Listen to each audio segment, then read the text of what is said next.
O'sha mashhur 85 yoshli yapon otaxon bilan bugun ham ajoyib mavzuda suhbatlashamiz. Satosan, vasvasaga tushib qolgan odamlar haqida gapirdingiz. Shu haqida yana aytib bering. Bilasanmi, bugungi insoniyat nega charchagan? Nega xotirjamligi yo'q?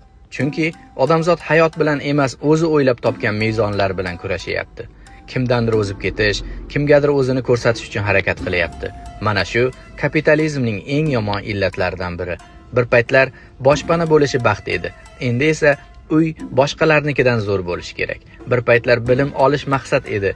Endi esa kimdandir zo'r universitet, kimnikidandir zo'r diplom kerak. Yaxshi yashab yuribsan, hamma narsang bor, ammo bundan ham zo'r bo'lish kerak degan kemtiklik bilan yashab yuraverasan. Bu xuddi yaxshi ovqatlanish ustida boshqa bir ovqatni o'ylab turishdek gap. Natijada hozir yeyotgan ovqatingni mazasini ham his qila olmaysan. Odamlar ham hozirgi his qilinishi kerak bo'lgan baxtini his qilmasdan mukammallikni quvib yuribdi. Mukammallikni quvgan insonning yo'li hech qachon tugamaydi. Undaylar na bugun, na ertaga baxtli yashay olmaydilar. Bilasanmi, odamzod xato qilib turishi kerak. O'zini mukammal qilishga urinavermaslik kerak.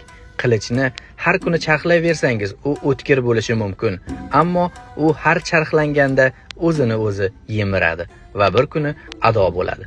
Odamzod dam olmasa, kulmasa, xato qilishga o'ziga ruxsat bermasa, ich-ichidan asta-sekin charchaydi.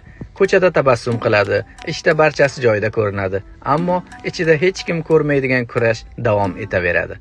Mukammal inson bo'lish shart emas. Bugungi o'zingiz kechagidan sal yaxshiroq bo'lsangiz, shuni o'zi yetadi. Shu so'zlarni hech qachon unutmayman. Daraxt hech qachon osmongacha o'sishni o'ylamaydi. U faqat har kuni ildizini chuqurroq otadi va bugungi baxtini his qilib yashaydi. Inson ham boshqalardan balandroq ko'rinish uchun emas, ichidan mustahkamroq bo'lishi uchun yashash kerak.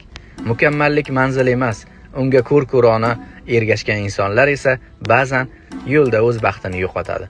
Shuning uchun o'zingizga nisbatan mehribon bo'ling, mehnat qiling, o'rganing, rivojlaning, lekin ba'zan to'xtab, chuqur nafas olib, o'zingizdan ham so'rang.